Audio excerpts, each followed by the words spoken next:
Bonjour, je m'appelle Serge Cam. Vous regardez Le Griot en moi.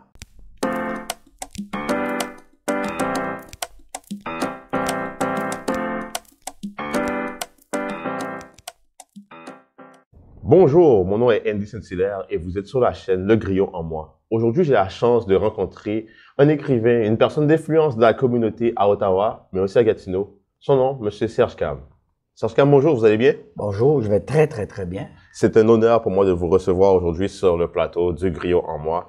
Aujourd'hui, nous allons avoir une simple conversation, apprendre à vous connaître, apprendre vos impressions sur la ville, sur le Canada et savoir pour vous qu'est-ce qu'un griot. Donc, une petite conversation bien simple. Excellent, ça me fait plaisir. Parfait. Premièrement, on aimerait apprendre à vous connaître personnellement. Qui êtes-vous? Ça fait combien de temps que vous êtes au Canada?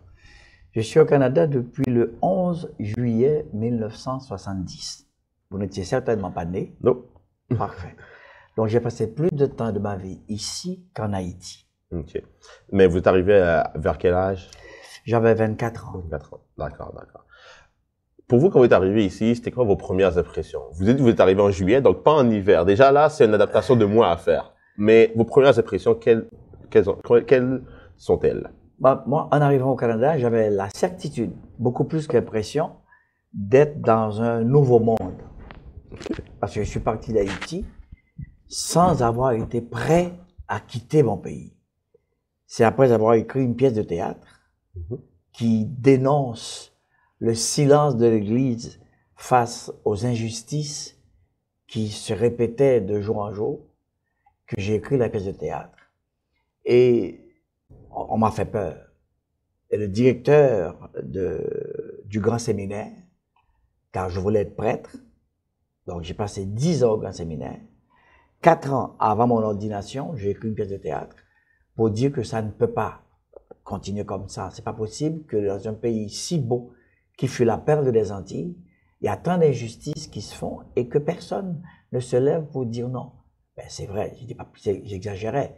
J'aurais aimé que l'Église dans laquelle j'étais s'affiche et s'oppose aux injustices. Donc, on m'a fait peur. Le directeur m'a dit, si on vient t'arrêter, ne compte pas sur moi. Alors, je suis parti par peur, en catastrophe. Donc, je suis arrivé dans un pays nouveau et puis j'ai vu qu'on avait le droit de parler, le droit de dire. Et là, j'ai dit, c'est un nouveau monde. C'est ça mon histoire de départ et d'arrivée au Québec en 1970. OK, donc vous êtes arrivé au Québec en premier. Au Québec. À Montréal? À Montréal. C'était le lieu de rencontre de la plupart des Haïtiens qui partaient d'Haïti. Vous avez fui, vous êtes parti d'Haïti suite à certains défis que vous avez rencontrés. Oui. Une fois arrivé ici, est-ce que vous avez eu des défis aussi? La vie est faite de défis et moi, je considère chaque défi comme un tremplin pour se réaliser. Rien n'est jamais donné, tout est à acquérir. Alors, quand je suis arrivé à Montréal, j'ai travaillé comme vendeur de revues. J'allais de porte en porte. C'est le seul emploi qui était disponible, considérant les contacts que j'avais, et qui me permettrait de faire le tour du Québec. J'allais de porte en porte faire la promotion de la lecture. C'est là que j'ai pu gagner assez d'argent pour choisir de poursuivre mes études. Donc, quand j'ai vu que j'avais assez d'argent, donc en 1972, c'était beaucoup d'argent. Économiser 1500 $ en tant qu'immigrant, j'ai dit, j'ai assez d'argent pour aller. Donc, j'ai pas pris de chance. Je suis venu m'inscrire à l'Université d'Ottawa. Et ce qui m'a surpris, ayant fait 3 années d'études de philosophie en Haïti, on m'a accepté en 4e année à l'Université d'Ottawa. Donc, après 1 an d'études, j'avais mon baccalauréat spécialisé en philosophie. J'ai fait une maîtrise en psychopédagogie. Et j'ai fait une maîtrise en philosophie, mais il me manquait un demi-cours pour terminer ma maîtrise en philosophie. Pourquoi j'ai pas terminé?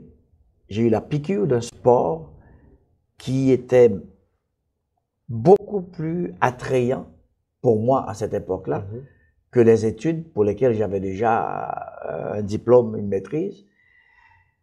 Je suis allé donner ma passion dans le soccer, le football. Le football. J'ai découvert que c'était le soccer au Canada, au Québec, puis j'étais un malade de soccer, donc j'ai fait un transfert de passion.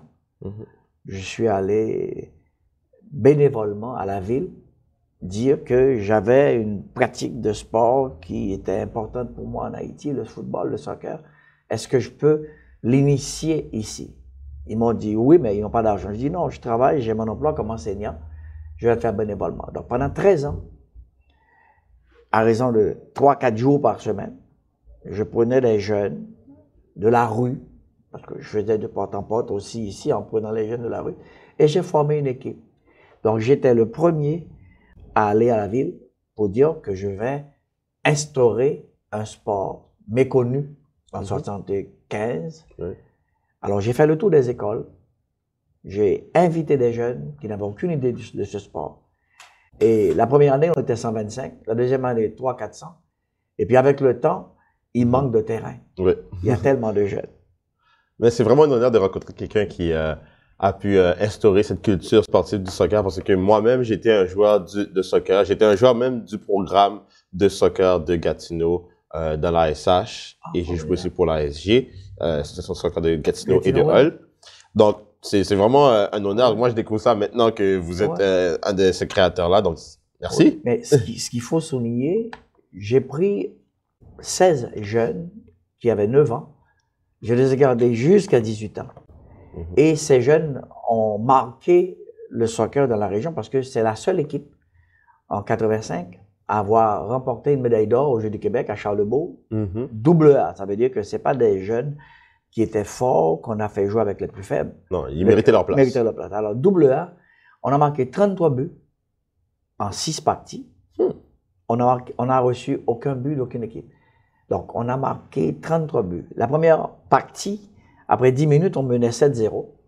La deuxième partie, après 10 minutes, 6-0. J'ai dit aux jeunes, celui qui marque ne joue plus parce qu'il ne faut pas qu'on marque 7 buts pour qu'on mette fin au match.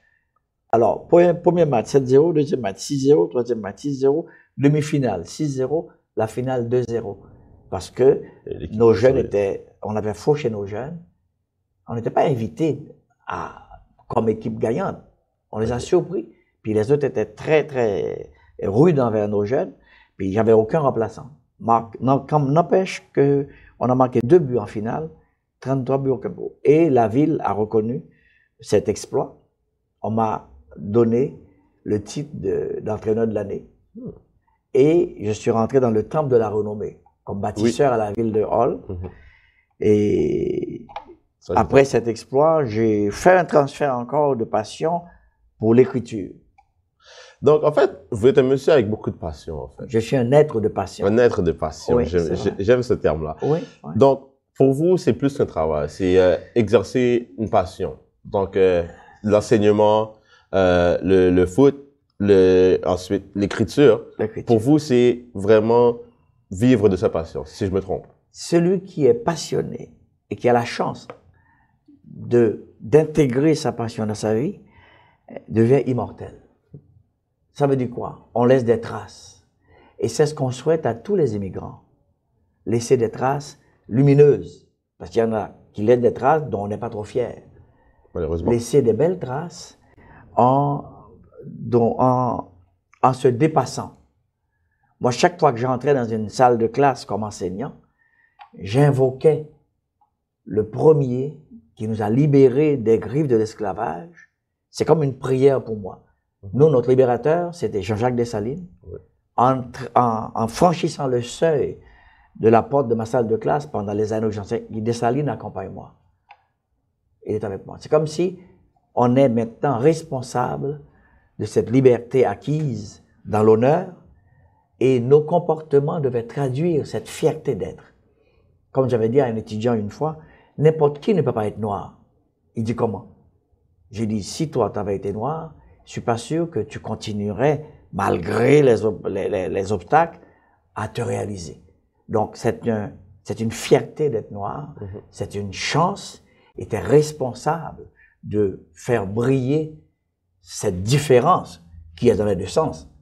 Parce que si on était tous noirs ou bien tous blancs, on n'aurait pas ce défi d'affirmer notre différence comme étant un privilège, une chance. C'est des mots remplis de sagesse que vous dites présentement. Vous avez parlé de différents changements. Premièrement, vous avez dit, lorsque vous avez vu l'association de soccer grandir, lorsqu'il y avait une centaine de jeunes et maintenant un manque de terrain. Il y avait un manque de jeunes, maintenant un manque de terrain. Maintenant, vous aviez aussi parlé de l'évolution de qu'est-ce que être noir représente. Pour vous, c'est quoi les plus grands changements que vous avez remarqués dans la région d'Ottawa depuis votre arrivée ici dans les années 70-80 à aujourd'hui en 2020? Quels sont les plus gros changements que vous pourriez décrire à quelqu'un? C'est l'affirmation de soi. J'ai des amis qui sont pas fiers d'être différents. Ça me fait mal. On appelle ça des êtres qui ignorent leur chance de s'affirmer. Comment voulez-vous que ceux qui vont venir après nous prennent conscience de leur devoir d'exiger la justice, d'exiger la dignité, d'exiger le respect, si nous, adultes, on ne s'affirme pas? C'est pourquoi je suis content que vous ayez employé le terme griot ici, parce que c'est une expression de fierté. Aujourd'hui, l'entrevue est faite en français. Oui. Avant l'entrevue, je vous ai entendu parler en créole, Oui. ce qui a fait plaisir. Oui. Vous parlez d'affirmation de soi. Oui. Certaines personnes préfèrent ne pas utiliser le créole, faire attention, parce que nous, moi aussi, je suis haïtien. Oui. Et préfèrent cacher un peu le créole pour dire que c'est français qui est meilleur, peut-être par l'histoire. Qu'est-ce que vous avez à leur dire par rapport justement à l'affirmation de ne pas avoir peur de parler de notre langage, notre langue maternelle en public? Moi, ma fierté, c'est de dire que la langue, c'est ce qui nous permet d'entrer dans un univers d'expression. Hein? Donc, ma langue créole, je suis fier d'avoir inventé, parce que nos ancêtres, on les a pris de divers pays d'Afrique pour ne pas échanger, pour ne pas se soulever contre l'oppression des barbares qui nous ont dit qu'on était moins que des êtres humains, en nous faisant rentrer de force dans un espace pour exploiter notre force musculaire et aller creuser dans les mines pour que l'or serve à orner les grandes cathédrales des pays européens, etc. Alors, on a inventé une langue, parce qu'on n'était pas censé survivre. Quand tu parles tel dialecte, tel autre dialecte, on a décidé de mettre ensemble pour que vous n'ayez pas cette conscience d'exister et de fomenter une révolution. Alors, on a inventé une langue. Quand le colon français disait un mot, nous, on le reprenait, on l'apportait en nous, et en beaucoup de déformations du français, on a inventé une langue, le créole. Alors, je dis souvent à mes étudiants, qui sont québécois, et au ciel, quand les anges sont gentils, on leur donne le droit de parler créole. C'est une langue d'expression de la fierté. Alors, je m'amuse avec ça. Oui. Tu vois? Et puis, il y a beaucoup d'étudiants qui veulent apprendre le créole. Il n'y a aucune langue supérieure, aucune langue inférieure. Et ça me faisait mal quand on quand on considérait le créole comme une langue vernaculaire. C'est une insulte. Oui. Donc, les complexés considèrent la langue comme étant une langue de bâtard. Au contraire, tous les pays du monde devaient parler notre langue pour se rappeler de ce cri de nos ancêtres, vivre libre ou mourir. À l'intérieur de chaque personne, il y a cette volonté d'exister, cette exigence de crier notre liberté pour laquelle on est né. Et si les jeunes, quels qu'ils soient, étaient conscients de leur grandeur, de leur valeur, ils n'auraient pas besoin d'utiliser la violence pour s'affirmer. Et on comprend pourquoi il y a tant de jeunes noirs en prison. Ils ne sont pas conscients de leur valeur. Moi, un étudiant m'avait dit des choses un petit peu inacceptables dans la classe. Et je lui ai dit à lui, c'est pas ma faute à moi si t'es pas noir. Il dit comment? J'ai dit, si tu étais noir, tu aurais des parents, certainement, qui t'enseigneraient le respect de l'adulte, le respect de l'autorité, le respect de l'autre. Et tu serais pas là à m'insulter. Mais je te pardonne ton ignorance. Et son père est venu me dire, comment se fait-il que tu as traité mon fils de nègre? J'ai dit non, il n'a pas cette chance d'être nègre.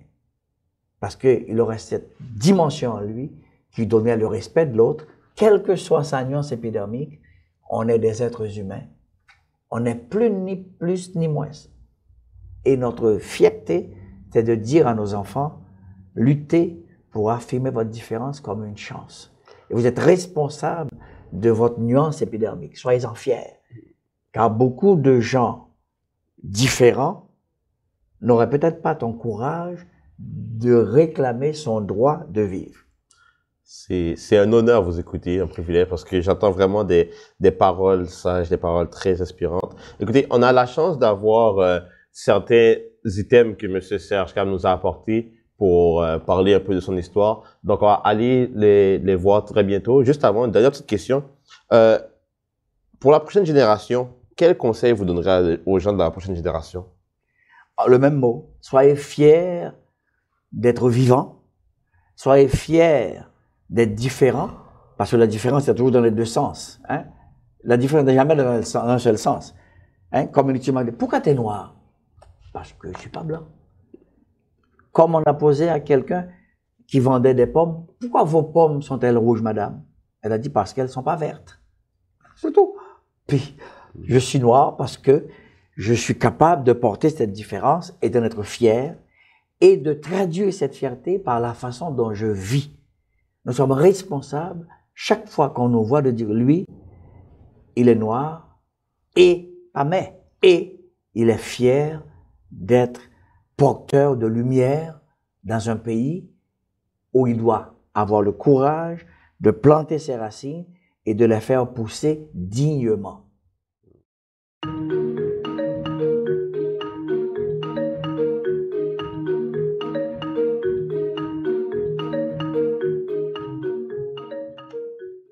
Donc, ici, il y a un article du journal ici. La petite louve blessée. Ça, c'est ce livre que j'ai écrit parce que dans ma classe, il y avait une jeune fille. Moi, quand j'ai fini mes études à l'Université d'Ottawa, j'ai fait une maîtrise en psychopédagogie, puis j'ai suivi un cours qui m'avait permis de savoir que chaque personne porte en elle-même une petite histoire qui la guérit. J'ai dit, ah oui. Puis j'avais dans ma classe une étudiante de 9 ans qui n'avait jamais pu apprendre à lire et à écrire parce qu'elle avait été porteuse d'une blessure scandaleuse. Elle avait été agressée sexuellement par celui qui prétend être son père, mais c'est son géniteur. Parce qu'un papa est censé protéger son enfant. Lui, il en a profité pour assouvir ses désirs de bas instinct. Il l'a agressée sexuellement du berceau jusqu'à 5, 6, 7 ans. Alors, elle était dans un centre psychiatrique. Moi, j'ai écrit une histoire qui l'a aidée à retrouver sa dignité, la petite louve blessée. Et sa psychiatre était surprise de voir que cette petite fille, qui était condamnée à ne jamais apprendre, tout à coup retrouvait le goût d'apprendre. Elle a écrit une préface, et puis ce livre est un classique qui est dans beaucoup de centres psychiatriques et même de psychologie pour aider les jeunes à dépasser la blessure. Peu après, mais je ne l'ai pas emmené parce qu'il y a un livre qui manque, la suite c'est « Ah, c'est mon histoire ». J'ai écrit 36 histoires, j'ose le dire, de guérison. Parce que chaque personne a en elle une petite histoire qui l'a guérie. Alors, j'ai développé une technique d'écriture thérapeutique. Je pose 5 questions. Si tu avais une baguette magique et que tu avais le pouvoir de te transformer, en quel animal te transformais-tu? La personne dit tel animal. J'ai dit, raconte-moi la vie de cet animal. Elle me raconte la vie. Et à travers le vécu, elle débouche sur un chemin lumineux. Elle s'est libérée. Ça. Après ça, j'ai écrit Chronique de l'espoir, des textes patriotiques, écrits. Ça, tous les étudiants devaient avoir ce livre. Mais ce livre-là, en particulier, mes parents qui travaillent dans un centre, ils l'ont déjà lu et j'en ai déjà entendu parler, j'ai déjà vu ce livre-là. C'est un classique. C'est vraiment un classique, bien écrit. Merci. Et puis, ils l'ont mis dans un recueil destiné à ceux et celles qui vont devenir travailleurs sociaux dans l'anneau d'hier. Ça, Chronique de l'espoir, c'est la même approche, c'est des contes patriotiques pour rappeler aux gens leur devoir de se dire. On a des aides de communication. Chaque fois qu'on t'empêche de dire, on t'empêche d'exister. Alors, c'est des contes patriotiques. De 1991 à 1996, j'envoyais chaque semaine un article pour inviter les gens à participer à l'émancipation de ce qu'on appelle les gens opprimés pour que on puisse retrouver le goût de se dépasser. Après ça, j'ai écrit Plaidoirie pour les hommes. Ça, c'est quand je faisais ma maîtrise en philosophie, j'ai écrit un conte pour parler encore de la liberté d'expression, le droit de parler, pardon. Et mon professeur m'a dit, il faut publier ce compte. Alors, c'est un petit bijou, un compte pour réclamer le droit de parler. D'accord. Ensuite, qu'est-ce qui m'est arrivé? J'ai écrit à l'école de mes élèves. Livre aussi que Ça, c'est un livre majeur pour dire que enseigner, c'est apprendre. Les étudiants nous apprennent à leur enseigner. Je me souviens avoir dit à un étudiant, j'arrive pas à t'expliquer la façon de simplifier les fractions. Si tu avais la solution, comment voudrais-tu que je t'enseigne? Comment? Puis l'étudiant m'a donné la clé. Enseigner, c'est apprendre. Elle m'a donné une façon de lui enseigner. J'ai dit merci. Alors, je dis aux enseignants, quel que soit le niveau, celui qui apprend t'aide à améliorer ta façon d'enseigner.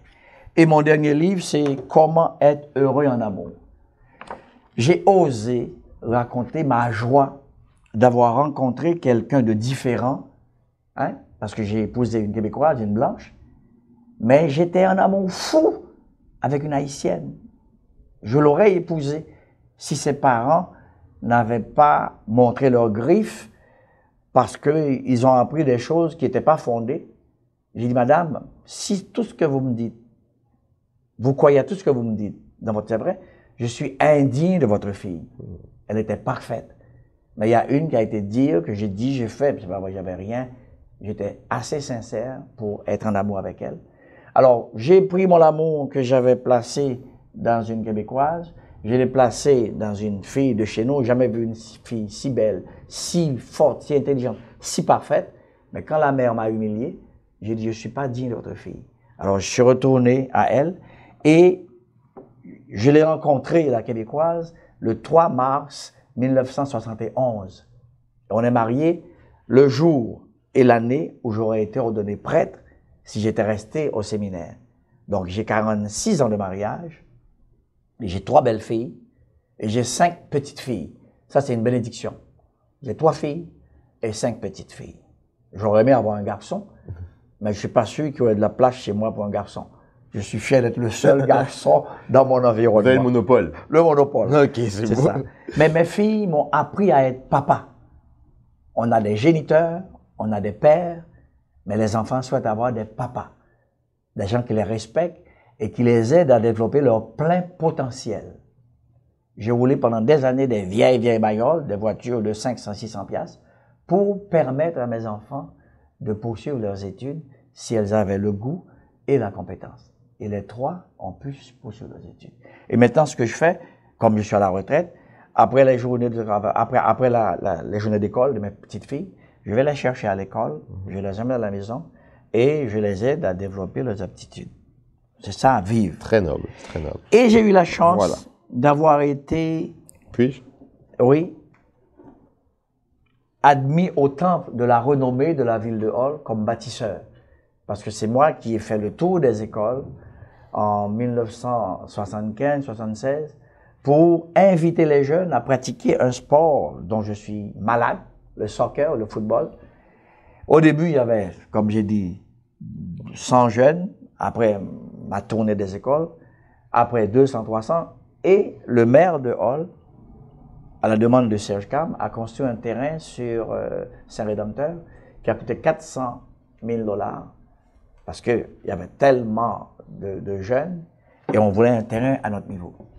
Alors, je suis un être de passion et je suis content de voir que ce sont des jeunes qui m'interviewent et à qui je passe le flambeau de la passion. Tout ce que vous faites avec passion et respect est inscrit dans la continuité et dans l'éternité. Restez digne. Moi, j'ai 3 moteurs dans ma vie. Transparence, intégrité, dignité. Si tu dis à droite, c'est à droite. C'est la transparence. Intégrité. Jamais dire ou faire quelque chose qui va t'obliger à te baisser la tête. Jamais. Être digne et être intègre. Si on te dit, Serge Cam a fait telle chose, la seule chose que je demande, c'est aller vérifier si c'est vrai. Être digne. Si je ne me trompe pas, ça c'est devant le Carrefour. C'est ça. Les Jeux du Québec. Oui, c'est pas dans le Carrefour. Ça, c'est les Jeux du Québec, l'équipe championne. avec mon adjoint extraordinaire, mon ami Vern Rosier. Ce terrain-là, c'est un terrain que moi-même, j'ai gagné 2 championnats dessus. Sur ce Formidable. Donc, je connais j'ai connu le bâtiment en arrière. Ça, c'était dans le temps que vous étiez plus jeune. Oui. J'étais jeune, j'avais la trentaine. Mais la vraie jeunesse, c'est la jeunesse du cœur. Mais je suis sûr que sur un terrain... La jeunesse du cœur. J'étais un malade. Mais en Haïti, on dit toujours ancien bon, toujours bon. Ancien bon, toujours bon. Ça, c'est vrai. Alors, ancien bon, toujours bon. C'est ça. Écoutez, c'était vraiment un plaisir vous rencontrer aujourd'hui, avoir cette conversation-là avec vous. Un griot, c'est un raconteur d'histoire dans l'Afrique de l'Ouest. Oui. Qui s'assure que les traditions et les histoires soient passées aux générations futures. Excellent. Pour vous, qu'est-ce que ça représente un griot? Un griot, c'est quelqu'un, d'abord, qui est fier d'exister, qui apprécie le fait d'exister. Parce que moi, chaque matin, à mon réveil, je respire, j'ai dit, je suis vivant, je suis privilégié. Et j'ai la responsabilité de transmettre la flamme à ceux qui sont autour de moi et ceux qui viendront après moi. Parce qu'on est de passage. Et chaque pas qu'on fait dans la vie devrait être des pas de sagesse. Passage. Chaque pas, c'est des pas de sagesse. On est de passage. Alors, on a le devoir d'être sage. Le sage, c'est le griot. Celui qui sait qu'il pose une pierre, il n'aura pas le temps de mettre toutes les pierres pour l'édifice. Il pose sa petite pierre dans l'espoir que celui qui vient après construit l'édifice.